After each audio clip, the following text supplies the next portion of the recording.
You're at the cutting edge of RNA therapeutics. I'm your host, John Cook.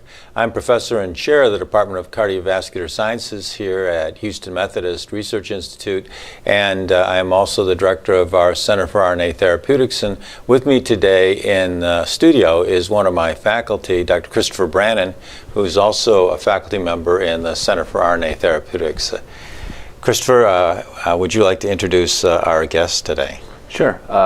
We're joined by our panel of discussants. We have Rolando Marquez, who's a research assistant training in my group, and then we have Dr. Shahira Khan, who's a postdoctoral fellow training in Dan Kiss's group, again at the Center for RNA Therapeutics here at Houston Methodist.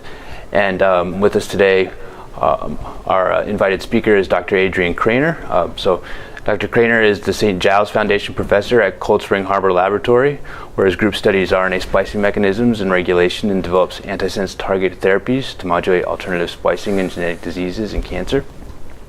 His work has resulted to date in 237 publications and 13 issued patents. In collaboration with Ionis Pharmaceuticals and Biogen, Dr. Craner's laboratory developed nusinersen, or Spinraza, which corrects the splicing defect in the SMN2 gene and became the first approved therapy for spinal muscular atrophy. I actually saw Dr. Craner present the nusinersen clinical results in the 2017 RNA Society meeting. It was the only time I've seen a standing ovation for a research talk, and it was very inspiring to all the RNA biologists at that meeting and motivated many people, including myself, to explore RNA therapeutic possibilities in their career paths. Dr. Craner is a co-founder, director, and chair of the Scientific Advisory Board of Stoke Therapeutics, and has been elected to the U.S. National Academy of Sciences, the National Academy of Medicine, the National Academy of Inventors, the American Academy of Arts and Sciences.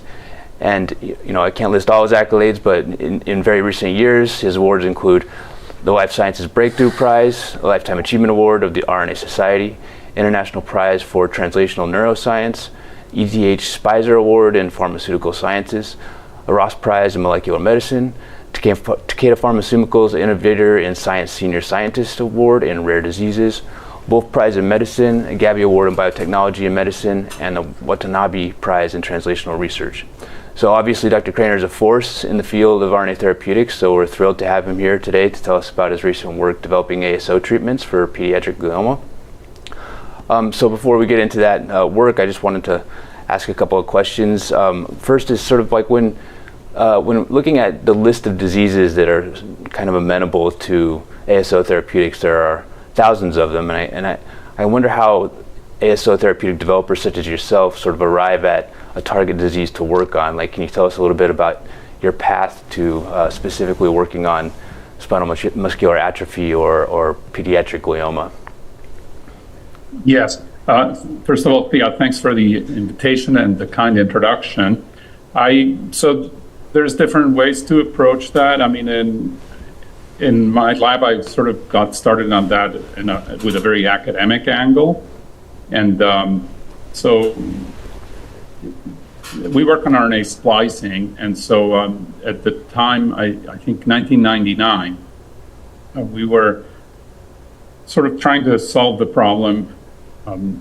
Several labs were, but mine was one of them, of what are the signals in exons that control exon identity and regulate alternative splicing, the cis-acting elements and the factors that recognize them.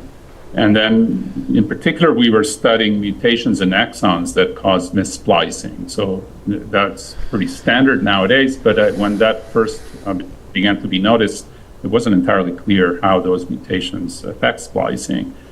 And so, I mean, we were working on very rare mutations, really for purely mechanistic reasons. And then I was invited to a workshop at the NIH focused on spinal muscular atrophy. And so our work converged with that. And I realized attending that meeting that, here's a disease where all the patients have a gene with a splicing defect that could serve as a therapeutic target. And so we kind of refocused our basic research to study that particular exon and that gene, not initially knowing, how this could lead to a therapy, but as we sort of got into the mechanism, that kind of led us into an antisense approach. And so after some initial experiments that we did here, we had a paper and a patent application, and that Frank Bennett, who's a scientist at Ionis Pharmaceuticals, read that, and so he called me up. We knew of each other's work, but we hadn't met personally, and we had a very nice conversation and decided to start collaborating in 2004. And so that's kind of how the road to Spinraza got started. Adrian, it's so great to have you on the show with us today, and I want to hear more about the Spinraza development. But let's also mention that Dr. Kraner is a member of our Society for RNA Therapeutics, and he is on the board, and I appreciate your help with that as well. And what better person to have on the board of the Society for RNA Therapeutics than Dr. Kraner, has been so successful getting his ideas to the clinic. So tell us a little bit about that.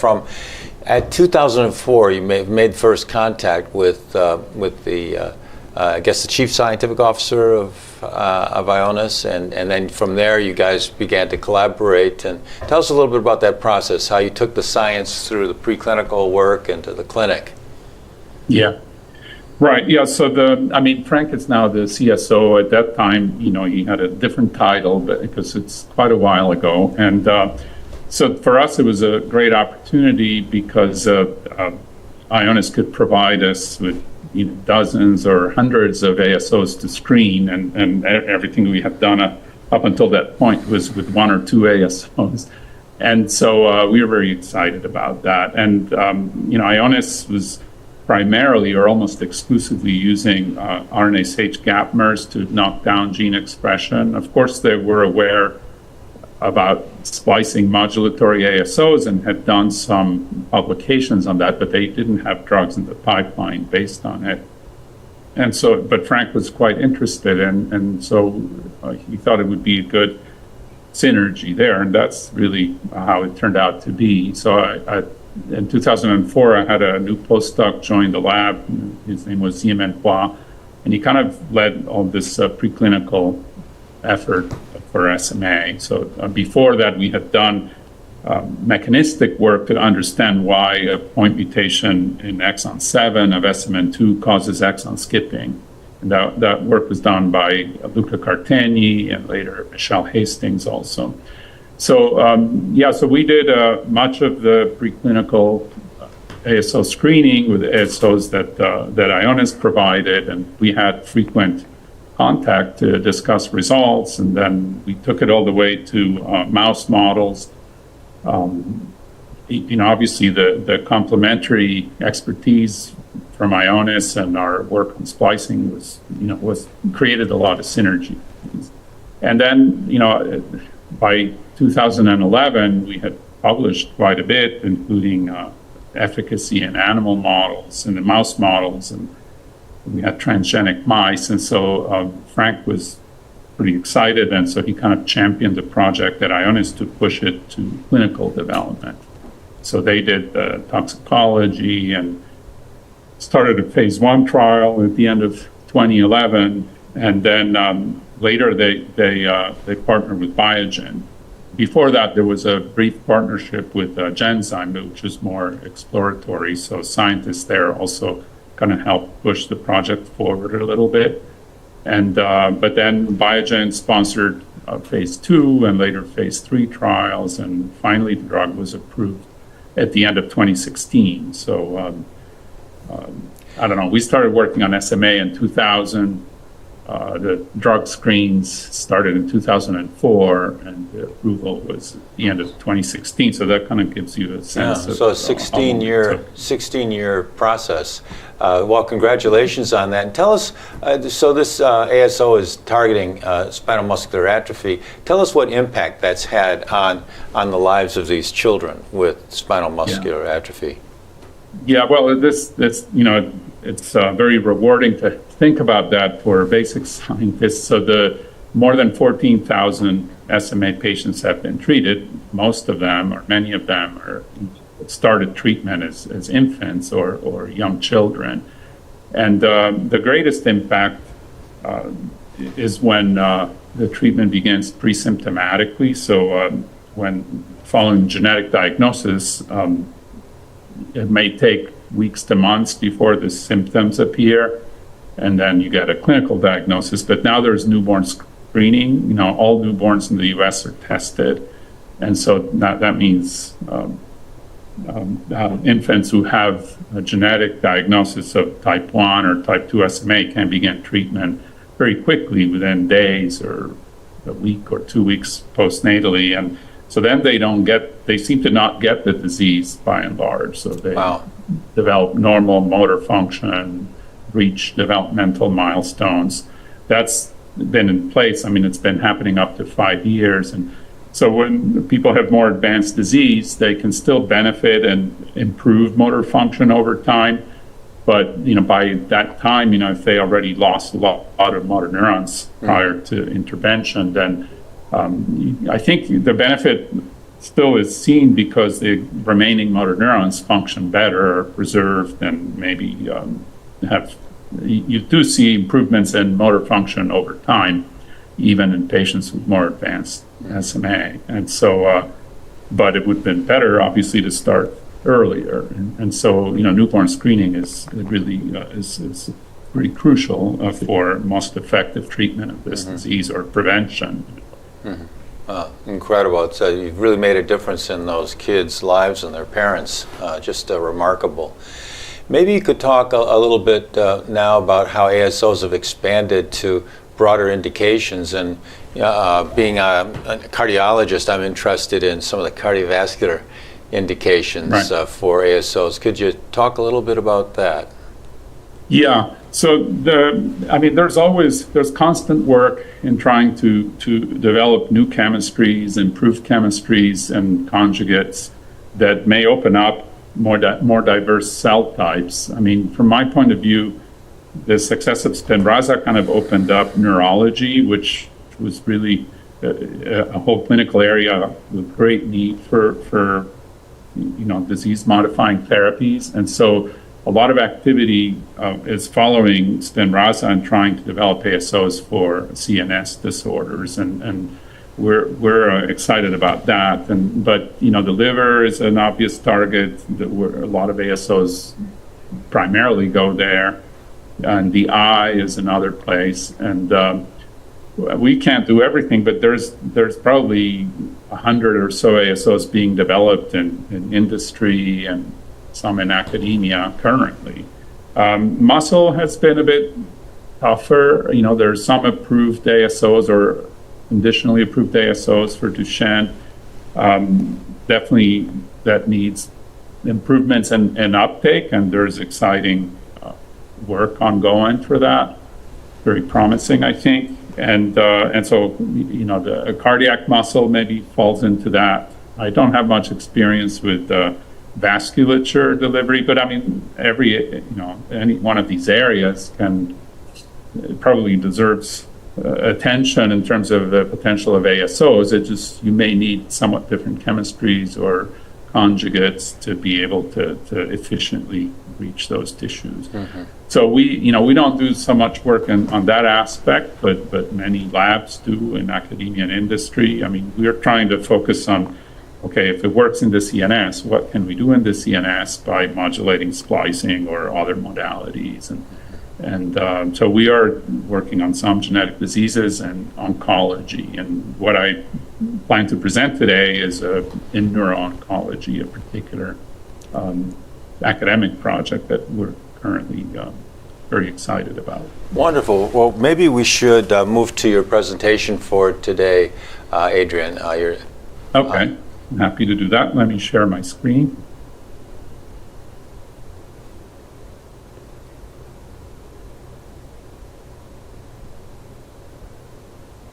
Okay, can you all see that? We can. Okay, excellent. All right, so I'm going to talk today about our efforts in academia to develop ASOs as a therapy for diffuse midline glioma. And you know, I will have some introductory slides, and some of them cover some of the things we just discussed. This very briefly outlines some key properties of ASOs, or antisense oligonucleotides. So they're short, synthetic, single-stranded nucleic acids, and they have the potential to form base pairs with an mRNA target. If they bind in the right place and to the right target, some of them can modulate protein levels through a number of mechanisms.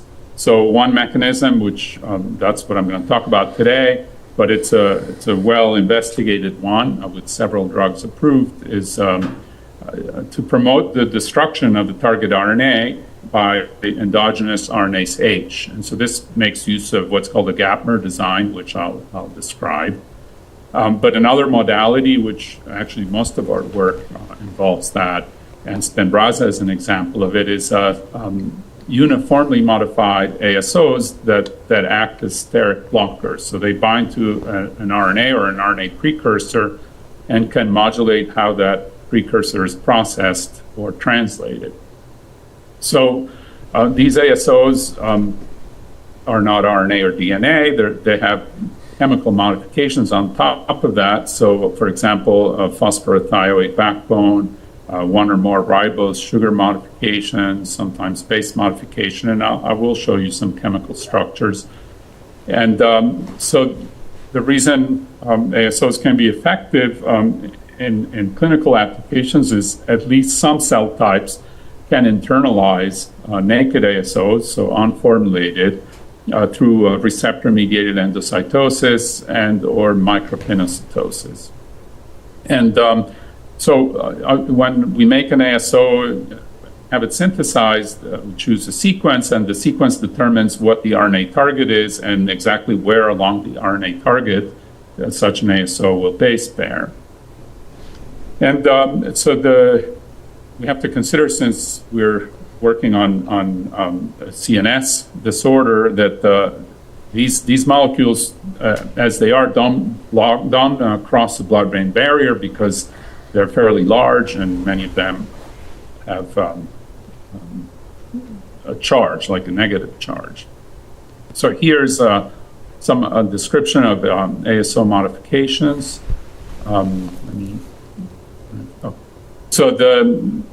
Primarily we use 2'-O-methoxyethyl, or MOE for short, in combination with a phosphorothioate backbone. That type of ASO has been now in thousands of patients, so it's a fairly safe and effective, efficacious chemistry. So the 2'-methoxyethyl is this modification, so RNA would be 2'-hydroxyl. This change makes the ASO much more resistant, very, very resistant to nucleases and to hydrolysis, but it also promotes tighter binding. The phosphorothioate is along the backbone, so that refers to the sulfur group, and that promotes protein binding. So that means an ASO can interact with albumin, for example, so it spends more time before it's excreted, and there's more opportunity for cellular uptake. It also can interact with proteins on the cell surface that mediate endocytosis. But other chemistries are available, many more. Morpholino in particular, some of the drugs in clinical use utilize this chemistry, which is also very resistant to nucleases because this no longer looks like a ribose. I mean, it's a morpholino group. And conjugates, ligands can be covalently attached, for example, at either end. One very effective one is GalNAc, sugar, and so that mediates binding to a receptor, ASGPR, which is expressed in hepatocytes. So that's a very effective way to target ASOs almost exclusively to hepatocytes in the liver. But as I said, there's a lot of work developing newer conjugates and newer chemistries that will kind of open up other cell types and organs to this type of therapy. So I'll say a little bit more about the designs. So the Spinraza or nusinersen is an 18-mer, so it has uniformly modified structure. So the 2'-MOE phosphorothioate modification is present throughout. This is one of the Duchenne drugs, eteplirsen, and it uses the PMO, the morpholino modification. It's a bit longer. That has to do with the TM, how tightly an ASO binds to the RNA target, depending on the chemical modifications. But then there's a Gapmer design, and here's 3 drugs that utilize this design. So the wings, which are 3 to 5 nucleotides long, depending on the modification, are there to increase resistance to nucleases, to improve the binding affinity. They also counteract inflammatory effects that ASOs could have otherwise. But the center is less modified, so it's DNA, 8 to 10 deoxynucleotides. Now, phosphorothioate is typically present throughout, but having DNA-like structure here in the middle means that when this forms a duplex with the target RNA, it is recognized by RNase H in the nucleus. There's 2 RNase H's, and that enzyme cleaves the RNA strand across the duplex. So this is a way to effectively destroy or reduce the amount of the target RNA. So last time I checked, there are 10 ASO drugs that have been approved. One of them is no longer in use. We were involved with Ionis and Biogen in the development of nusinersen. So that was the first drug that's given intrathecally by lumbar puncture to target the CNS. Tofersen is another example of that. More recently, it received accelerated approval for ALS. The Duchenne drugs, I think there's 4 of them currently. They have PMO chemistry to promote skipping of an exon in order to restore the reading frame in the context of Duchenne muscular dystrophy. And then the other drugs are examples of Gapmer designs, like mipomersen, inotersen, volanesorsen, tofersen. So in terms of the uses in the central nervous system, the drug is given, for example, Spinraza by lumbar puncture. And so one thing that we realized in the animal studies is that it's not trivial to inject your oligonucleotide to cerebrospinal fluid. This is how we do it in mice by intracerebroventricular or ICV injection. But you don't have to do it very often because the half-life with the chemical modifications present is quite long, about 6 months. And so, in effect, SMA patients receive 4 doses every 2 weeks that are considered loading doses to kind of reach a high drug concentration rapidly, but then they receive maintenance doses only 3 times a year. And so that's sufficient to maintain the effective drug concentration. And so the drug, because of the chemical modifications, doesn't require lipid nanoparticles or other formulations. In the clinic, this is it's basically dissolved in artificial cerebrospinal fluid. And in mice, we use saline. And so there's been some work looking at the pharmacology, the biodistribution of drugs injected in this manner. So it seems that the way the drug distributes throughout the CNS depends on the location. So the lumbar spine is a typical location. Then the volume of the bolus that's injected, probably the rate at which it's injected. But then there is convectional transport of the drug that's assisted by these pulsations that reflect the heartbeat and breathing, and they help propagate the drug. And then from CSF, it's transported into the neural tissue parenchyma throughout the spinal cord and the brain.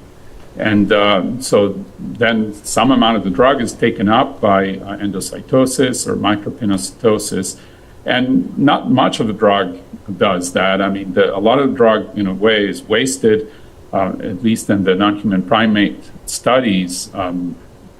More than 90% of the drug ends up in the periphery because CSF is normally clear to blood, so it carries some of the drug, much of the drug with it, and then the drug accumulates transiently in the liver and the kidneys, but the half-life is much shorter in the peripheral tissues as it's quickly eliminated in the urine.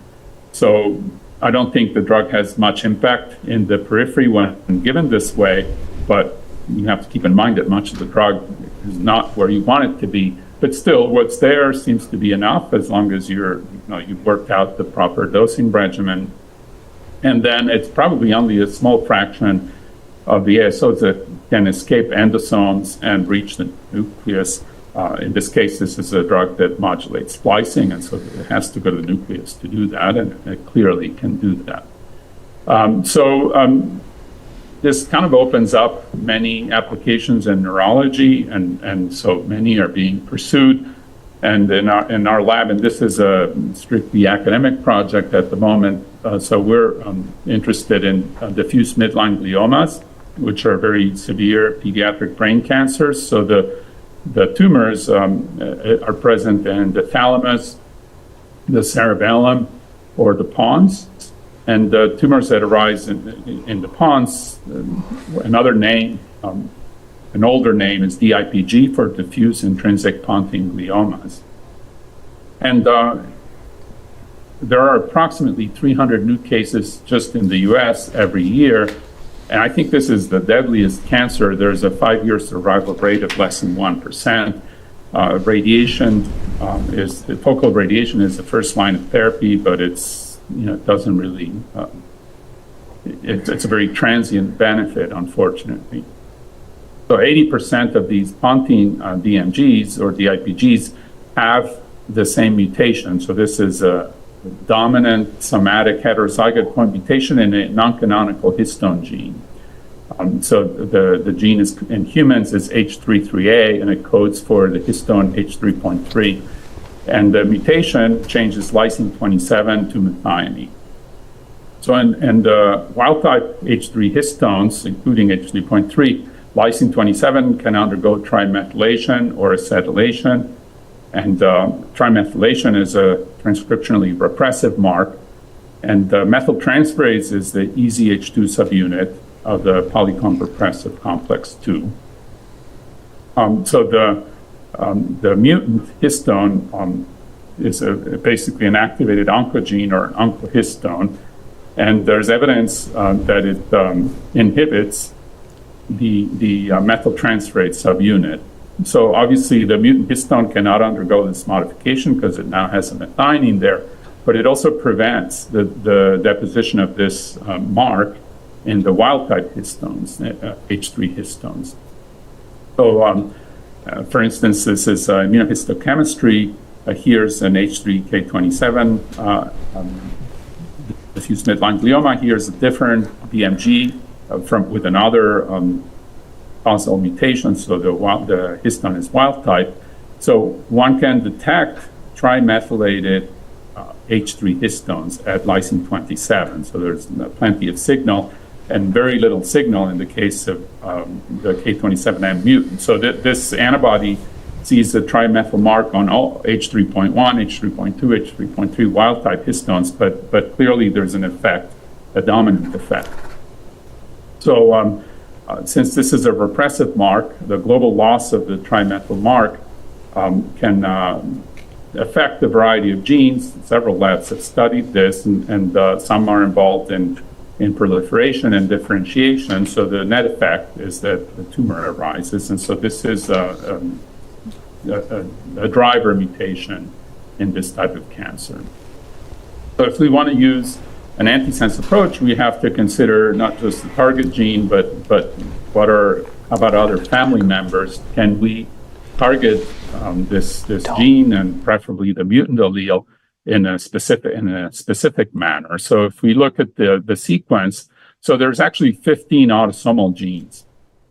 They encode 3 H3 histones, H3.1 and .2, which are the canonical histones, and H3.3, the non-canonical histone. That's coded by 2 different genes, H33A and H33B. And here's the mutation, but what you can see in blue is that the other paralogs have considerable nucleotide sequence divergence. even H3B, these two genes code for exactly the same protein.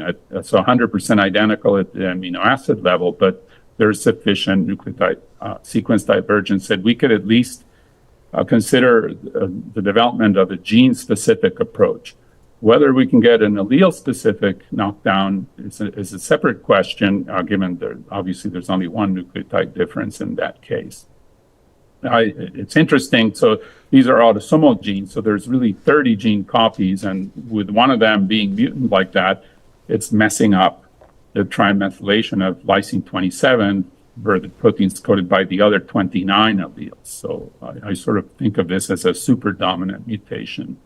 And in terms of these two closely related paralogs, the mouse orthologs are called H3F3A and H3F3B, and Terry Magnuson's lab demonstrated that they're redundant genes. So you only get a phenotype when in double knockout mice, which are embryonic lethal. The single knockouts are fine. And hopefully that's the case in humans as well. And so if we inactivate H3A, maybe just the mutant, maybe both the mutant and the wild type in the tumor cells, then that turns out to be important for tumorigenesis. We don't have to worry about the normal surrounding tissues because another gene codes for the same protein and hopefully it has the same level of redundancy as it does in mice. So this should not be toxic to normal tissues. Adrian, I have a question. So we decided to use this Gapmer approach that I already described. And it makes sense to sort of position these oligos at the site of the mutation in case we can get some degree of allele specificity. And so the idea is to screen ASOs that bind to the mRNA and pre-mRNA, and they should elicit cleavage of the mRNA to some extent. Usually it's not 100%, but to the degree that we reduce that, we should have less of the mutant protein, and maybe that would alleviate the tumor phenotype. Of course, what we're asking at the same time is whether this protein continues to be important once tumors are established. In other words, is it important for tumor maintenance? Is it a dependency on these tumor cells? So these are the modifications we used, same as Spinraza, but only present in the wings, and then DNA nucleotides in the middle and phosphorothioate throughout. And so this work was initiated by a very talented student, Chen Zhang, who already graduated and is doing her postdoc at Sloan Kettering. Later, Lucia Yang, who's an MD PhD student, joined forces with Chen, and she's continuing this work in the lab. And Yingshu Liu is a technician who helped with the in vivo work. So this shows in more detail how we screened oligos.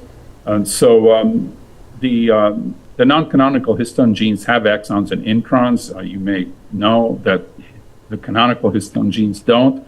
But anyway, I'm showing the structure here. But exon 2 is where translation starts, but it's the site of the mutation. And so mostly we were interested in these oligos that are sitting across the mutation. So they're 100% homologous to the mutant with a single mismatch to the wild type to see if we could achieve some degree of allele specificity. And I mentioned that we don't think that's strictly necessary, but it's not a bad thing to have if we can get there. We also screened ASOs positioned outside of this region, so these would be expected to be gene-specific, but not allele-specific. And so for various practical reasons, we do initial screening by transfection, which requires much less ASO rather than free uptake. And so we do transfection in HeLa cells, and we co-transfect a reporter construct that either has a wild type or mutant sequence. And then by RT-PCR, we can track it. So we have allele-specific primer sets. So it's fairly clean. We can distinguish wild type and mutant alleles. And then you see, for instance, that ASO5 and 6 are knocking down both at this rather high concentration. ASO 7, 8, 9, for example, preferentially knock down the mutant allele. But if we take ASO5 and do a dose response curve, we do see allele specificity because there's almost a fourfold difference in IC50 between mutant and wild type. So it's more relevant than transfection is free uptake, and also, rather than HeLa cells, we take the lead oligos and test them in patient-derived tumor cells. So these are tumor neurosphere cultures that obtained from autopsies, and these were kindly provided by Michel Monge at Stanford. And so this particular line, the IPG13, we tested 2 different oligos, and this is RT-qPCR, and you can see a significant decrease in H338 mutant, but H33B, the paralog, is unaffected. And at the protein level, we see not a disappearance, but a significant reduction in the mutant. This is an antibody for the mutant protein with the methionine at position 27. So there's a reduction of it. And this is an antibody that measures trimethylated H3K27 histones. We see a reversal. So we recover some of we increase the trimethylation level of the wild type histones. And so this is done free uptake for 5 days. So here's the time course. And what we can see is inhibition of growth in the presence of ASO5, for example. And here's a control ASO or no ASO, and the cells are proliferating.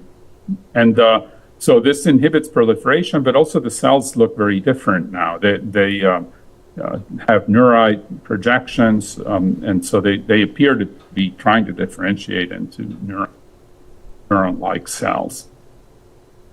And this is over a short time course. But so then the next step is to test them in vivo. And so we use 2 different models. And so let me explain this first model, which is called RCAS-TBA. This is a widely used platform. And so we obtained necessary vectors and mouse strains from Oren Becker, who's now at Mount Sinai Hospital. And so this is an avian retrovirus vector, so it doesn't really infect or replicate in mammalian cells. But if we have mice where we express the avian TVA receptor, then the virus can be internalized. And so in this case, TVA is expressed under the control of the Nestin promoter, which is on in neural stem cells and neural progenitor cells. So you get localized expression of the receptor, so that's where the virus can be taken up. Nestin also drives flux alleles of p53. Loss of p53 is relevant for DMG or DIPG. And so we do this so that we can get tumors to form more rapidly. And then we put various cDNAs in this viral vector, and one of them is another oncogene, PDGFB, which is also relevant for DMG, again, to try to elicit rapid formation of tumors. We put in CRE to drive the loss of p53. We put in luciferase in order to track tumor growth. And most importantly, we put the human mutant cDNA for the non-canonical histone gene. So these viruses are pooled, injected at the proper location, and then tumors generally arise in about 3 weeks. And so if we look at the histology, so this is normal adjacent, here are the tumor lesions. So there is ample expression of K27M mutant from this construct. So this is through a flag tag, and there's an increase in cellularity, but taking that into account, if we probe for trimethylated H3 histones, there's a reduction as expected. So this is very consistent with the IPG. And so once the tumors have formed, and in about 3 weeks, we can detect that by luciferase imaging, and then we inject our lead ASO or a control ASO as a single bolus injection intracerebroventricularly, again, around day 21. So far we've done these experiments with a pretty high dose, kind of probably the maximum tolerated dose for this chemistry, which is 0.5 milligram. And then here's our endpoints. We look at survival. In reality, we have to sacrifice mice when there are overt problems, and this is the people in an animal facility make that decision, and so then we can score survival and look at RNA, protein, and histology. And so after treatment, we still see tumors, but the histology is quite different. There are more differentiated tumors, and they grow more slowly. And so if we look at those tumors compared to those where we just injected a control ASO, there's a significant reduction in the mutant H3.3A mRNA, which is exactly what we wanted. If we look at protein, we see the reduction in the protein. We see a very ample restoration of trimethylated H3 histones.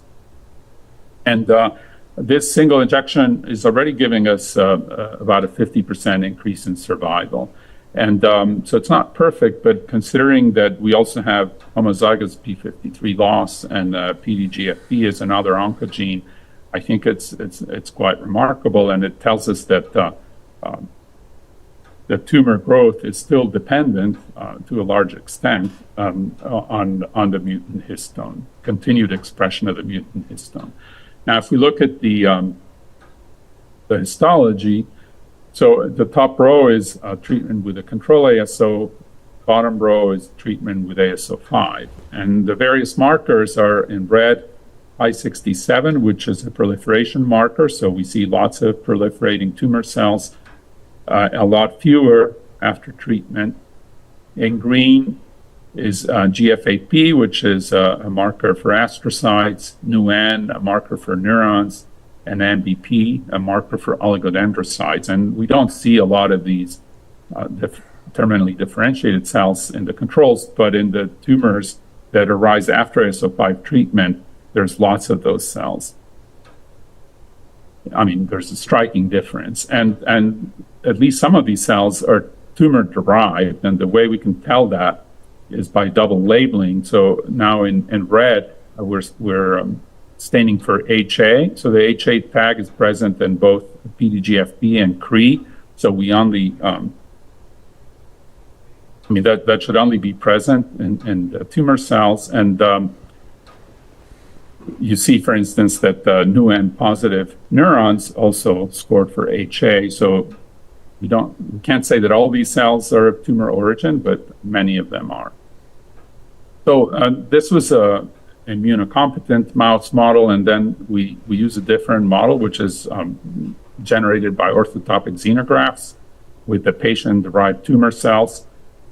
And so I think it's good to have these complementary approaches. And so first we take the patient cells and transduce them to express luciferase.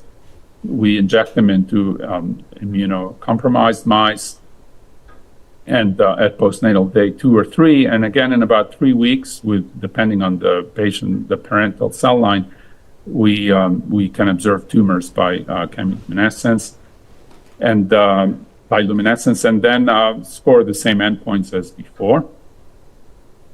And again, at the top row, you see lots of proliferating tumor cells, fewer after treatment with ASO5.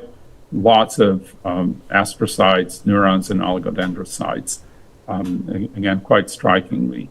And so the survival, a bit less impressive, but still significant. I mean, I think in part is because so far we haven't used a lot of animals for this experiment.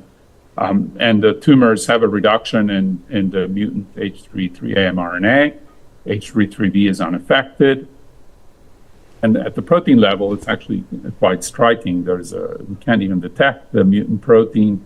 Trimethyl H3 histone modification comes back with a vengeance, and these are the differentiation markers. So that takes me to the summary. Basically, the tumor cells are proliferating. They have progenitor stem cell characteristics, but the GAPMER treatment blocks self-renewal. and then the cells undergo differentiation by gliogenesis and neurogenesis to form at least these 3 cell types that we've detected. And so, just as a summary, this I don't think I need to restate, but the implications, the work shows that the mutant oncohistone is involved in tumor maintenance, and the oncogenic epigenetic changes that it promotes are reversible. And so these experiments, which we are continuing, are providing preclinical proof of concept for potential ASO therapy for the IPG or DMG. And we're getting ready to test ASOs in combination with the first-line therapy, which is focal radiation, that we are setting up in mice to see if there's a synergy there, because that's kind of realistically what would probably happen if this goes into clinical studies. Focal radiation is the first-line therapy, but one could see if adding ASOs in combination hopefully will have a benefit. And so that takes me to the acknowledgments. I mentioned the talented students and technician who did this work. Shivani is a newer student who's now also working on the next steps in this project. And Irby Wilkinson is our pathology consultant. We've received a lot of protocols and reagents and advice from Michelle and Oren. And Kathleen and Jay are patient advocates. Kathleen lost a child to the IPG, and Jay is a neurologist, and I blame them for pushing me initially to start working on DMG. I'm very grateful, and our sources of support. Thank you. I'm happy to take questions in the remaining time. Spectacular research, Adrian. Thanks so much. And in the time that we have remaining, 10 minutes, I'm going to hand the baton over to Dr. Brannon and our junior discussants. Okay, thanks. Yeah, I do have a couple questions, but I want to give the junior discussants the chance before I jump in on my questions if they have something they want to ask.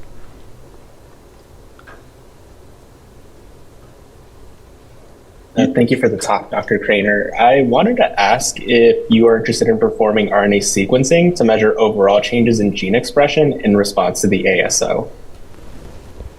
Yeah, we haven't quite done that. We have some ongoing experiments, though, yeah, with single cell analysis to better understand in the short term in culture what's happening to these neurospheres when I think they're fairly heterogeneous, and when we treat with ASO, we're trying to figure out what's happening with cell identity and so on. So that's we haven't done more conventional RNA, bulk RNA-seq, because I think there's a massive change in cell differentiation. So I think there will be tons of changes. So I'm not sure how we're going to interpret that, and so I thought maybe with single cell we might be able to get a handle into.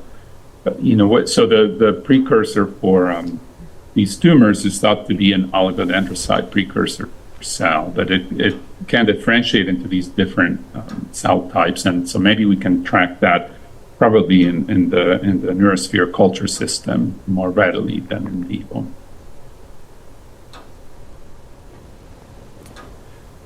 Dr. Khan, do you have a question? I have a few questions. Dr. Grainer? Yeah. Thank you so much. It was an amazing talk. Well, I have a few questions regarding the gymnotic uptake of these ASO therapeutics. Have you seen any effect on the efficiency of the uptake? And right. Okay. So sorry. Go ahead. Finish. Sorry. If it escapes the endosomes, because most of the therapeutics, although they are uptaken by the cells, but somehow they sit inside the endosomes and it is not available. Yeah, so let me start there. So this is not an area that we ourselves focus, but there's a lot of interest and a lot of research focuses on, is there a way to improve endosome uptake so that you can get more potency? But there's another way of thinking about it, which at least potentially the endosomes may be acting as a reservoir, and that maybe that's why we have such long duration of action, because gradually ASOs are released and they can So it's generally hard to detect the oligos in the nucleus. I mean, it must be a relatively small amount, but it gets there and it changes splicing, and it does so for a long time. So the kinetics is not so well understood. I mean, to the first part of your question, I mean, free uptake in cell culture tends to be inefficient. So one is using micromolar amounts of oligos, but it's viewed as a better sort of surrogate for what's happening in vivo. And some tissues are doing this quite well, and the CNS, neurons and glia are good at taking it up. We weren't sure about tumors, but at least these kinds of diffuse tumors seem to be taking it up rather well.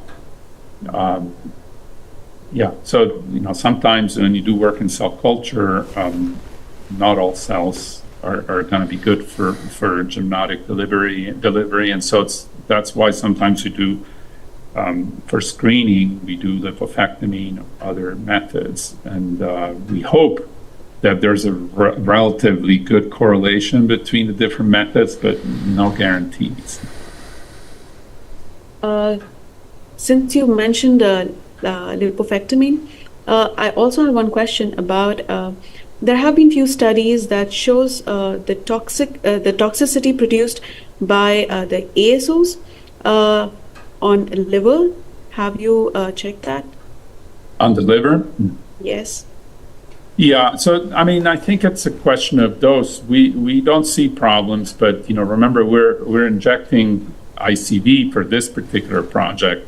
And then, sure, the drug does go to the liver after, with clearance of CSF. But it's when we do other experiments, other targets, and we do subcutaneous injections, we inject a lot more oligo because it's a bigger compartment, and most of it goes to the liver. So, in these experiments that I showed today, I think we're not reaching those amounts, and we haven't seen toxicity. I mean, we haven't done extensive toxicology. We just look at, we have looked at the sort of histology of the various organs, and it's fine. But I mean, if this is going to progress to the clinic, it's going to require rigorous toxicology, which normally we don't do ourselves. That's expensive and time consuming, and it's outsourced, and we'll get there when we can raise the funds to do that at the appropriate time.